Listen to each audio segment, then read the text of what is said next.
好，接下来我们谈调阅法拍标的物的成本。那各位不管是法拍也好，或者是你买成屋易售也好，未来当你取得所有权状的时候，投资朋友一定要有一个很清楚的概念。所有权状其实本身只是表彰一个权利的证明书，但是不要忘记，真正你要去掌握我们债权的完整性。然后呢，标的物是不是产权清楚，有没有这些设定抵押权等等，真正都是要看调阅成本来看成本就地政机关你物的所在地的地政机关可以去调阅的。我们首先来申请不动产成本成本跟所有权状两个会有不同的差异。我刚刚讲过，所有权状是表彰你是所有权的一个证明书，但是不要忘记它的登载是非常简略的。土地建物对立章，但是呢，真正土地里成本里面还有什么标示簿啦，它像所有权人簿它像土地簿的，那是一个完整的资料，所以呢，一定要借由不动产的成本，才能很清楚的看到产权，然后包括物权，包括抵押权等等一些详细的资讯。那第一个，我们从地政机关申请地政资料大致。目前都以电脑连线可以用到任何县市的任何的事务所申请到公告上所载的不动产成本，不见只限是当地的县市政府可以透过经过电脑连线去调阅。那第一个，我们只要在法拍的公告里面抄下公告上所载的地区、地段、地号，还有建号跟债务人的姓名你只要携带本人、申请人的身份证跟印章这是第一个程序。第二程序呢，我们就填写申请书，填写第一级成本跟调阅申请书，载明呢地段、地号就是上述这些包括建号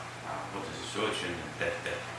那呼应着就是什么债务人，当时的所有权当然就是我们第一项提到的债务人那申请勾选电子资料登记成本你全部或部分，然后申请加盖印章这边是特别想提醒，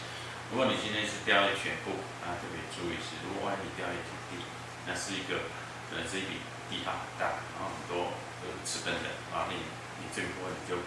不需要去调阅这个大楼的土地的部分，那建物当然调全部，那土地你要特别注意就叫特别调阅这个所有权人的所持本的土地就好好，第三项是抽起号码牌要跟着排队等到交号的时候呢，申请书交由承办人来办理呢，并出示你的证明文件，就完成第三项的一个流程。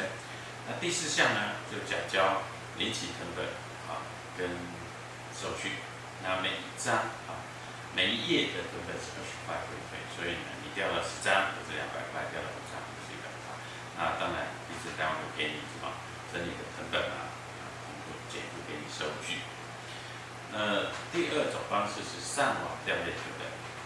如果这个方法就更简单我们在中华电信的 ADSL 的客户就可以去做申请如果你是自然人，就是像你个人到户政办理所谓自然人凭证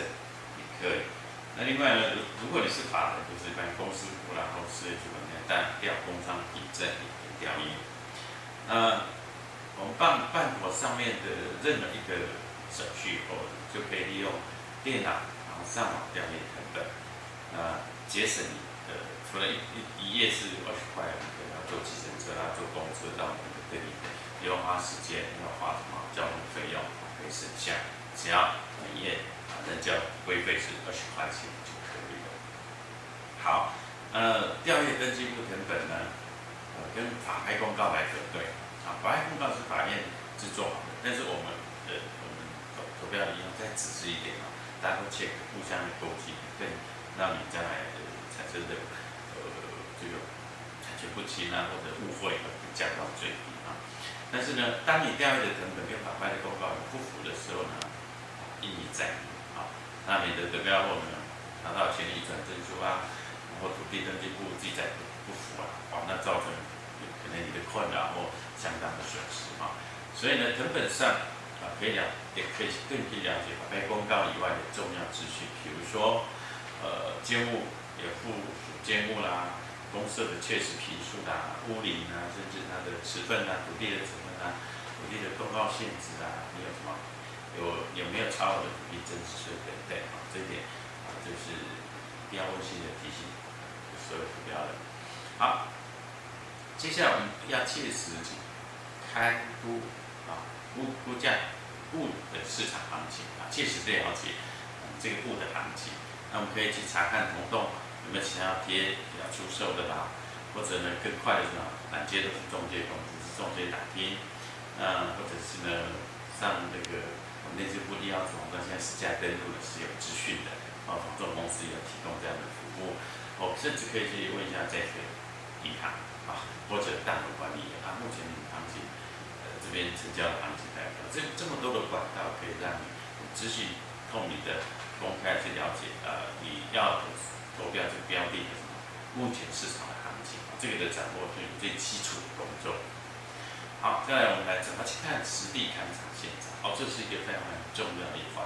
因为未来可能你得标了自己住也好，或者你甚至这个投资想卖，但是一样你自住都不满意了，你将来要是投资，你也不好驾驶，除非你的这个得标以后的这些不动产所以是同理的你要去做现场实际勘察。那现场实际勘察，我们要勘察周围的范围第一个，我们是调阅建物的测量结构图去了解这个建筑的式样，比如说它是屋型是长方形的，建物是长方形的，或者是菱形、扇形、方形等等，这个就包括阳台的这个楼梯啦、大门坐向往哪个方向，这个就有关于风水阳台等等，要去注意的。另外要看到建筑物的完成日期，最起码掌握到这房子屋龄是多久，是老旧的还是在可以可以忍受的一个建筑时间。那另外呢，可以去用地籍图来套图了解建筑物基地所在的位置，法定工地在哪里，这样你就很清楚的可以了解物本身的完整性。那另外我们调阅地图了解这旁边呢有什么道路设施啦、公园设施、市场啦、这个医院等等，那这样就是你生活机能，甚至捷运交通等等，高速公路都有离省道都有，那这个就是我们所谓的生活机能的完备或者是呢将来你可以看到更多的这个未来的机会，比如说未来预设这里有个大型公园那里会有医院会进驻这些都是会对你的房地产的价格会产生影响的那再来呢，屋内成果图以外呢，更重要还看屋外内外都要兼济那屋的外观呢，外墙我们看到，比如说外墙的瓷砖别的情况大门的新旧建材如何，设计的样式，还有方位，我在讲的方位还影响到阳台风水等等。那小 B 点我们看到大楼或住宅这个的设计管理，那有没有方位的设计住户的素质，那可以用目测比如说去了解它，有看当地会不会垃圾很多这个猫狗大便或者是进出的管理是松散的，那甚至到处都贴着这个红袋子要卖等等。那另外呢，公共设施包括楼梯电梯通道、走廊避难室水塔、配电的没有完整。那更重要看什么？空屋公设比高或低？公设比高或低？那公设比高，可能代表它怎么样？你买实际的坪数跟使用坪数会是一个落差。那公设低代表你可能同样的坪数呢，使用面积大，公设小这一点。那再来就停车位现在都会呢，停车位是一个很重要的，一位难求。那如果今天呢，它没有停车位的这个设置看看有没有租管协议。那如果是法定工地，它是跟着主建物。那另外还有没有建商自己盖的停车位，或者是几年前有奖励投资，因为停车位的不足，内行为独立车位平面或者是机械等等这个考量。这将来在搭配上，不管你自住或者是将来要在投资卖的话，它是影响你的价格的那再来呢，有无增建物那你跟这个建筑平面图一比对，后面多了一块，就代表这个是不是增建物这个增建物在哪里？是不是合法还是违建？那防火巷很重要的是什么？其实我们看到一段时间，我们媒体就会说啊哪里又火灾了，那因为这个什么磨巷被堵塞了，磨巷被停车了啊，以至于消防车没办法进来，发生很多人伤亡啊，那这个东西都不愿意有，不管你我都不愿意乐见到，所以这个就是一个安全性的考量啊，不是只有像我们台湾人常常会只关心我们屋内的大小，而忽略掉当发生火灾，那永远都不要忘记说，不要相信说，不会发生，其实它是永远会发生的啊。只是你如果做好更好的防备、了解，那么那个方向动线是流畅，那就少了一份这个灾难或损失的机会。好，接下来我们再了解周遭的环境，比如说交通的状况，它的交通动线多流畅。高速公路啦、捷运啦，工作里面方便，离交流道多远？那有没有重大的交通设施计划啊？这个是未来的价值啊，重大的公园啊，重大的美术馆啊，重大的等等。那生活机能这里就包括购物的环境啊、医院啊、公园啊、学校、市场的孩子要上课啦，你要去买菜啦，万一人有生老病死，要去医院里直接就做。你要购物啦，或要休闲啊，什么地方？那再来是环境的品质，这里附近呢人民的素质很重要哈。其实一个社区的好坏，人民住的人的素质是很重要的哈。那附近有没有可以公园绿地啊？那空气如果会不会有噪音啊？车子噼啪啪的噪音啊，或者是有一些卫生啊，我刚刚讲过，这个猫狗大便没有人理啊，社区的管理是不好的。还有呢，一般人可能忽略的，我们称为险恶设施啊，在银行。或者我在那个服务里面定义险恶设施要不要做，或者是层数的一个下降的限制的。像你可能住的地方离那个我们未来世界我们的坟墓很近，或者呢高压电在旁影响我们的什么身体。另外加油站也是一个风险，万一产生加油站的爆炸等等，那个都是一个潜在的风险。还有呢，更不愿意看到我们在热水厂旁边，热水里面厂旁边的空气啦、臭味啦等等。那另外呢，左邻右舍的性质，看一下，这栋楼房有没有色情行业啦，有没有 KTV，那个都会很吵的，或者是有庙在旁边，网咖啦，那网咖有时候就会影响什么？因为这个进出的人不是那么的正常，万一喝酒啦、打架啦等等，就会造成比如说万一凶杀案等等，那个住宅的品质就不好啊。还有没有废弃的空？多的这个住宅比例不好，里面都是空，那有可能有流浪汉，或者有一些不好的事情在里面发生。好，那再来就是了解周围的情况下，更要了解什么房屋内的情况。那既然是法拍屋，那有这种可能什么空屋，那就是说大人有没有守，我们去稍微了解一下。那没守或有守，再来有没有人居住，了解一下。如果有人居住，我们是不要去了解，可以登记摸林啊，或者是透过大楼去了解，这个楼的状况怎么样？那另外呢，参观同楼层不同上下的，基本上格局是一样的，是有什么差异，自己喜不喜欢？未来你要投资的时候，好不容易卖掉。那另外呢，调查债务呢有没有欠缴管理费跟这个水电网是？那管理费比较容易查，一般来讲，如果你到管委会。询问一下，很多都会告诉你啊。那水电瓦斯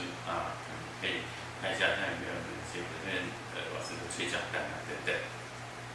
好，再来我们勘察土地。好，那民事执行处只拍卖土地的话，只拍卖土地地上没有建物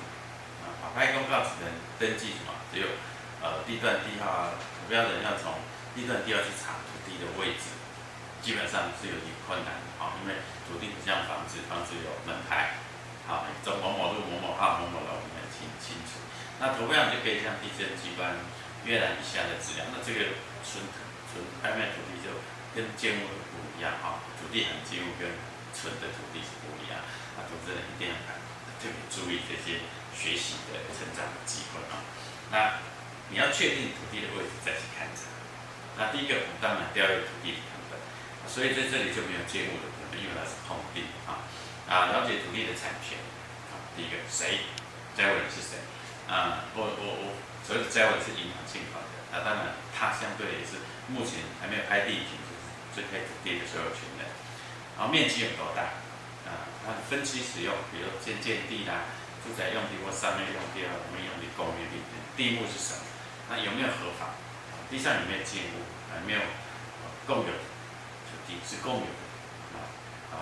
好几个人共有这块土地。然后第二个是要调阅一样